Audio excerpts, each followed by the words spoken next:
Hello, and welcome to Creating Movement Mondays, a space to elevate Black, Indigenous, and other people of color's voices on topics that are relevant to them and to all of us. Today, we have a very special guest, a Chickasaw relative, Johnna James, and she is going to talk to us and answer some questions for us, pose a challenge, and then leave us with some inspiration. So Johnna, would you be so kind as to introduce yourself and tell us a little bit about you and what you do? Of course, Chalk Ma, Social Fat Johnna James. So my name is Johnna, and I am Chickasaw. I am the co-founder of a movement called Standing Our Ground for Children that was formed 7 years ago to support Indian country and our families that either they've been separated from their children or at risk of being separated from their children. And so from that place, I do a lot of advocacy across Indian country and get myself into a lot of things. Well, we certainly appreciate the work that you're doing, and I am excited for you to answer some of our questions. So we're going to start with the first one, and that is, what word most encapsulates your feeling in this moment that we're in? There's a lot going on. We're in a pandemic. We are in another time period of elevating the voices of people of color. And we are also in some interesting times as relates to kind of tribal law and sovereignty as well. So boil all of that down into one word. Relief. So I have a job, a regular career outside of my advocacy work. And so I work in the behavioral health field. And one of the things that we know is in order to address a problem, first you have to acknowledge that there's a problem. And I feel like we're there. I feel like I'm seeing a lot of acknowledgement. So, for example, in Indian country, the removal of the Columbus statues, our treaty protectors that were at Mount Rushmore, the recent decision by the Supreme Court in the McGirt case in tribal jurisdiction in Oklahoma. And so relief would be the word that I would have to say that it encompasses everything I'm feeling and thinking right now, because I feel like that we finally have at least reach a place where we are acknowledging that the system and the framework that was developed on the backs of of indigenous people, of slaves, and those systems that were built out of oppression. And it's just time to look at our systems and acknowledge any of those pieces that were created that are still oppressive and address them. And I think that we will get there, but right now I feel like we have at least finally acknowledged that there is a problem. Yeah, absolutely. It certainly seems like there is some movement in areas where there haven't been, or where there's kind of been some gridlock. So I'm also relieved, and I think that's a wonderful word to encapsulate some of my feeling as well. All right, so next up, how do you like for non-Indigenous people to show up for you in the work that you do, or show up for you just as an Indigenous Chickasaw woman? So I have to say, one of the things that, so first of all, that I would say to other folks that are not Indigenous or not a person of color, to be brave, to be willing to speak up, to be a real ally, not just reaching out to your friends and saying, I support you, but to reach out to others. And what I mean by that is, so as a lighter skinned Native, there have been things said in rooms with me present that were hurtful or harmful to me as an Indigenous woman, because for whatever reason, maybe I had not at that time identified myself as Chickasaw to them yet, or maybe they just assumed that I wasn't. And so lots of times I remember overhearing things. And so for our allies, or for those that want to support those that struggle with that, to speak up, to make sure that other people are not comfortable saying those things in front of you because that's privilege. And so we have to check our own privilege.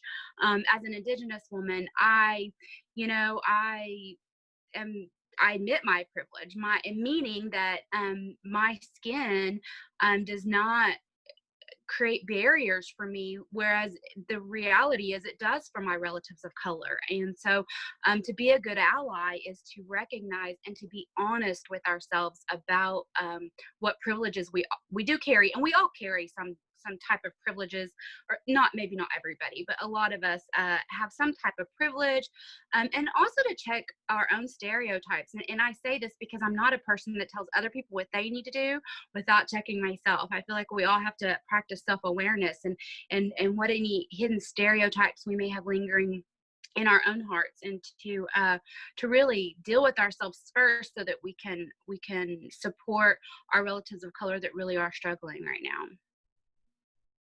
I love that. I think that you've mentioned two things that are near and dear to my advocacy, and that is using your voice in an actionable way, and also checking yourself before you try to check others. And I think we've seen a lot of a movement toward people using words and checking with friends, like you said, to say that they're support, but then not having action behind that. And so I think that that is very well put. Thank you for that. Yeah.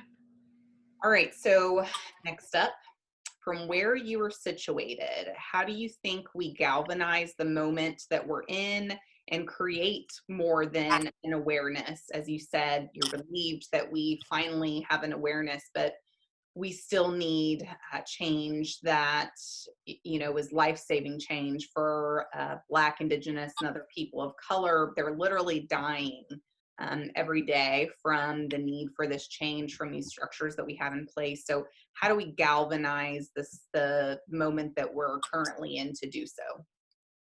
Yeah, and this is where everything about what I've said and about who I am comes full circle. I love social media. I utilize social media to bring awareness. Many of us do. So we've reached that acknowledgement phase. It's pretty simple to sit behind a screen and to share something that wrenches our hearts, but the change takes place in our actions. And so and as an Indigenous woman that comes from a community-driven culture, action is getting in your communities, or even going into other people's communities if they're inviting you into their communities, and to take action, to do something inside your community. That's not just sharing a meme or a news story, but that's changing the lives of people. And I remember I had that epiphany many years ago. I had heard about a school shooting, and there were, it made the news, and everybody was sharing their grief and on social media. And I just thought, I can't sit here and just share something else. Like there's families in pain and children that have been lost. And so I put together a community vigil, candlelight vigil for my community, and the police officers and the school all came together and reassured the community about what we were doing in our schools to keep our kids safe. And then we collected cards and donations and sent them to the school where the shooting actually happened. And I remember after that thinking, never again will I sit and just read another story about something that has happened and feel sorry, because that's what I felt like I was doing. I was sitting there just feeling sorry for the people that were experiencing this, but I wasn't taking action. I felt like my words are if I'm not taking action, my words are cheap. And so to get this moment to go take action, whatever your heart's led to do, and it could be a small thing, it could be a big thing, it could be starting an organization, or it could be reaching out to a family that has suffered some sort of injustice, and ask them how you can support them and be there for them. And that would also lead to my action step. I challenge everybody to find one thing. I know we have COVID right now. We have to be careful about social distancing and being out in our communities. But what is your gift that you have to share? Do you have some resources that you can make a donation somewhere? Can you drop something off at somebody's house that maybe they, like I said, they're going through something that's not just, and maybe they just need a little bit of support, just a I'm thinking of you card. Or like I said, rally a group of people together and see what change you can make in your communities that way. But to do something, that would be my challenge, is to do something and share it. Absolutely. There's always super simple ways that you can support that sometimes make a huge difference. And just thinking about some of the biopic organizations that I know of that are doing work, something as simple as offering to help with their social media or help them get, some posts drafted or things like that, offering skills to help with advertising on social media or those types of skills that some of our younger generation has just grown up with, and that some of our professionals have because they've been trained in it. That's a super easy way that you can contribute a little bit of time and some talent to help those organizations out. So I Absolutely. love that. Yeah. All right, so we've come to the magical time where we're going to kick it over to you. And if you have a question for those that are listening or a challenge, then let us have it. Yeah. So again, my challenge was, to take action. But my question, because I believe that this is going to be put on social media, if I'm correct, um, is share what is it that you have done to create change? How is it that you feel like you've responded in a good way, or how can you respond in a good way, and share that with the rest of us so that maybe we can share these ideas back and forth, and again just gain momentum from these conversations and this time where we're all looking to be helpful and to be of service and to be supportive. And so what does that look like for you? What have you done? Yeah, I love that. And I think we don't get many opportunities to have those conversations, and certainly fewer opportunities now that we're in COVID land, and having to social distance and be mindful of being inside and that type of thing. So I think that that's a great space to begin some of those conversations. All right. So moving back to our final question, I like to leave with hope on our minds. So what gives you hope to continue this movement building, to continue the work that you're doing? What gives you hope and inspires you? Right now, so I'm a mom of a whole tribe of kiddos. I have 6 kids, and then I've been a foster parent. I've raised other children, and my hope comes from these children growing up into young adults, and these young adults that I see, and they're inspiring and they're taking action, and I just want to support them. Like, what can I do? Can I buy you some signs? Can I get you some bottled water? Do you need some masks? Like, how can I support this energy that this younger crowd has going on? And it also, as an Indigenous woman, like I know a lot of us, and specifically myself, I took my babies along a lot of times, and so they have been to rallies, and they, for missing and murdered Indigenous women, they have been to Black Lives Matter rallies, and so.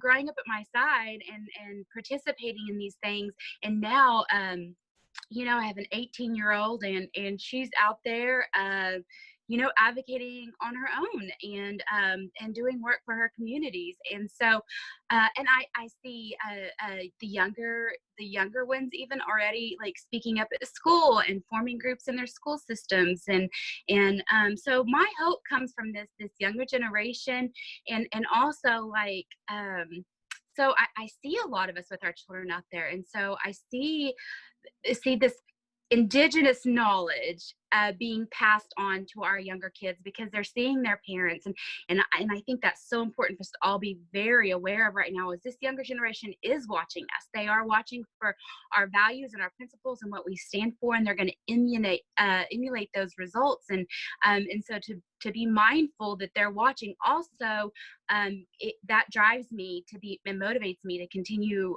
keep keeping this momentum going, that we are going to continue good work. And again, in my culture, everything we do affects 7 generations back. It heals the past, and it affects 7 generations forward. And so we're setting a foundation for those future generations. And so that's where my hope comes from.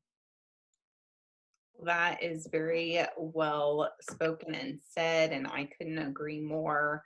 I think we have the benefit of coming from a strong communal society and nation, and we've got a lot of wonderful aunties and community members to be as a model for us. And there's no doubt that your children will be great models as well, because they've had a wonderful model in their mother.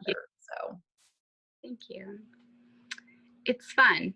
It's as trying as all of these times may be for all of us. There's certainly the good of humanity. I see a lot of good people, the helpers and the doers and the givers, and that's wonderful. And so having gratitude and focusing on the beautiful things that are going on is a really good space for us all to try to be right now, because this can be heavy and hard. But focus on the people that are trying to do the good, and go find your tribe of people, those that are out there doing good, and want to hold each other's hands. I like you said, I love being from a community-driven culture. I'm proud of my tribe and our Indigenous people, and the way we do community together. And so that is something that excites me about this time, is getting to do community. Well, this has been a wonderful Creating Movement Monday. I appreciate you being here and sharing your pearls of wisdom with us. And Thank you. absolutely. And I appreciate all of you for tuning in as well. I hope that you also gained some insight and wisdom into movements. We have seen an overarching theme of action. Just do it and find your people of color, your activists of color, and help support the work that they are doing. Don't wait to be invited, just jump in and see how you can support. So we've heard that across many speakers, and so I think that rings true. So I hope you all will be inspired to do that, and also to join us for our next episode of Creating Movement the following Monday. So till next time, I will see you later. Yep, okay. Chapisco Cho.